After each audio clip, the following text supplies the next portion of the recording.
Welcome back to The Explainer. So, if you were hanging out with us last time, you probably remember our deep dive into VRAM bottlenecks. We broke down exactly why modern GPUs need these ultra-fast memory systems just to keep their thousands of cores fed. But, well, memory is really only half the story. Today, we're unpacking an absolute game changer. I mean, we're talking about the exact hardware breakthrough that put deep learning into overdrive and gave us this massive generative AI boom we're living through right now.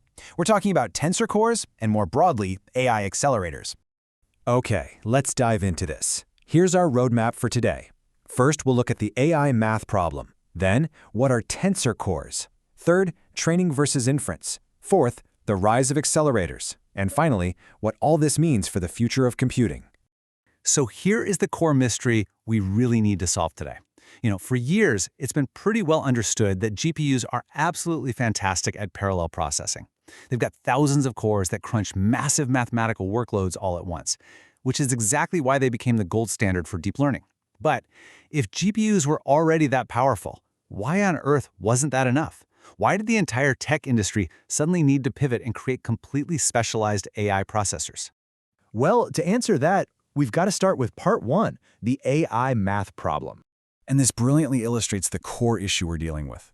Think about a traditional GPU, like a huge, general-purpose car factory. It's packed with all sorts of machines that can do a million different things: texture processing, pixel shading, video rendering. That is a ton of architectural baggage. But AI researchers eventually realized something crucial. Neural networks don't need all those tools. They basically just do the exact same math operation over and over and over again.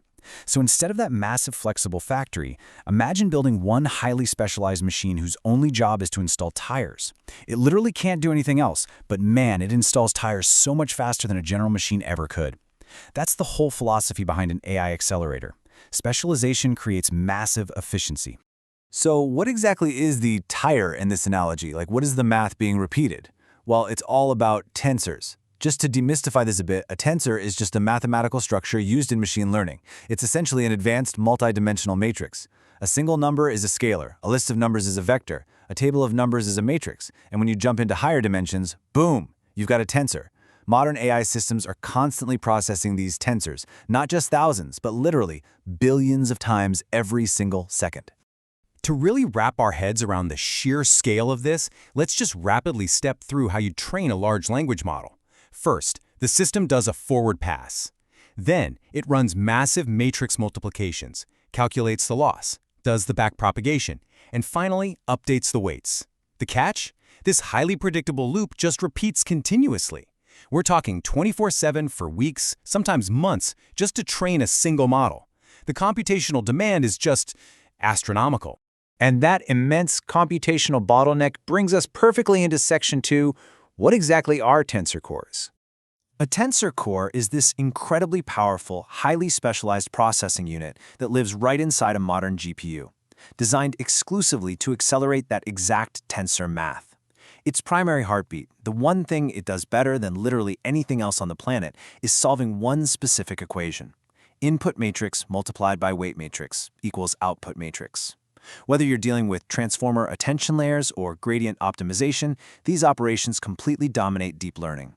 Let's actually compare the two concepts. Your traditional GPU core is all about general-purpose math. It's super flexible, basically the Swiss Army knife of computing. But a tensor core, it acts more like a lightning bolt. It completely avoids all that unnecessary complexity. By stripping away that broad flexibility and just going all in on repeated matrix operations, tensor cores hit dramatically faster execution speeds, they use way less energy, and they deliver a massively higher throughput. Now, what's really fascinating is how AI engineers push this efficiency even further, using something called mixed precision computing. See, traditional computing usually defaults to highly accurate 32-bit precision, but AI workloads revealed kind of a crazy secret. Most neural networks don't actually need that extreme level of decimal accuracy to work perfectly. By just dropping down to 16-bit or even 8-bit precision, you can drastically cut down on memory usage and speed everything up. And tensor cores, they are heavily optimized to take full advantage of this lower precision math. All right, now that we understand the hardware on a microscopic level, let's see how it plays out in the real world in Section 3, Training versus Inference. So the crucial point is that AI workloads basically split into two completely different categories. First, you have training. This is the actual building of the model. It is unbelievably compute-intensive and requires trillions of calculations. The second category is inference. That's when you run the already trained model to answer a user's prompt. Inference is a much lighter workload. And because these two tasks are so fundamentally different, we now have entirely separate hardware markets optimized specifically for each one. And that massive division in the market leads us directly to Section 4, the rise of accelerators. Because right now, we're definitely not just talking about tensor cores tucked inside GPUs anymore.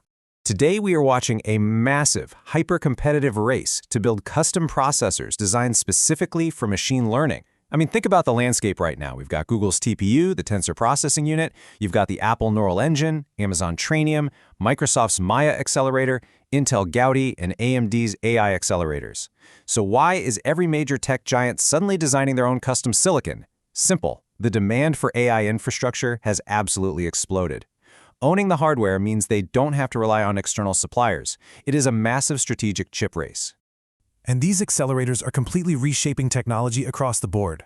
In huge data centers, they're handling massive training and serving workloads while saving a ton of power. But hey, they're also right in your pocket. Smartphones are using dedicated AI processors right now for face recognition, voice assistance, and real-time translation.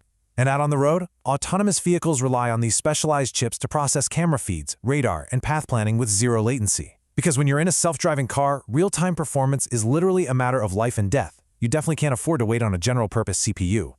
Let's move to and see how this builds into our final section, the future of computing. Before we look too far ahead, let's just quickly clear up a few common beginner mistakes we see all the time. First, do GPUs alone power AI? Nope. As we just saw, specialized custom accelerators are becoming a huge piece of the puzzle. Second, are tensor cores totally separate GPUs? No, they actually live physically inside modern GPUs. Third, are we ignoring power consumption? You absolutely shouldn't, because in AI right now, efficiency is everything. And finally, should we assume traditional CPUs and GPUs will define the future? Definitely not. The future is heading toward hyper-specialized processors like optical computing, neuromorphic chips, and eventually quantum AI systems. So let's connect all the dots and look at the grand narrative we've traced today. An AI model is created that triggers this enormous wave of repetitive tensor math. But thanks to tensor cores and specialized AI accelerators, that matrix multiplication gets wildly accelerated. Because of that incredible speedup, both the training time and the power consumption drop dramatically. And that chain reaction ultimately is what makes these massive, breathtaking AI systems we use today physically possible. I want to leave you with this final, incredible realization. Artificial intelligence is not simply changing software. It is literally redesigning hardware architecture itself. The era of the general-purpose processor is stepping aside for a brand new era of specialization, and it's fundamentally shifting the history of computing forever. Kind of makes you wonder what our devices are going to look like in just 10 years, right? But now that we know how these incredible chips are built and why they're so fast, the logical next question is, how exactly do we feed data into them? Well, in our next explainer, we're going to dive deep into exactly how AI models actually train on these modern GPUs.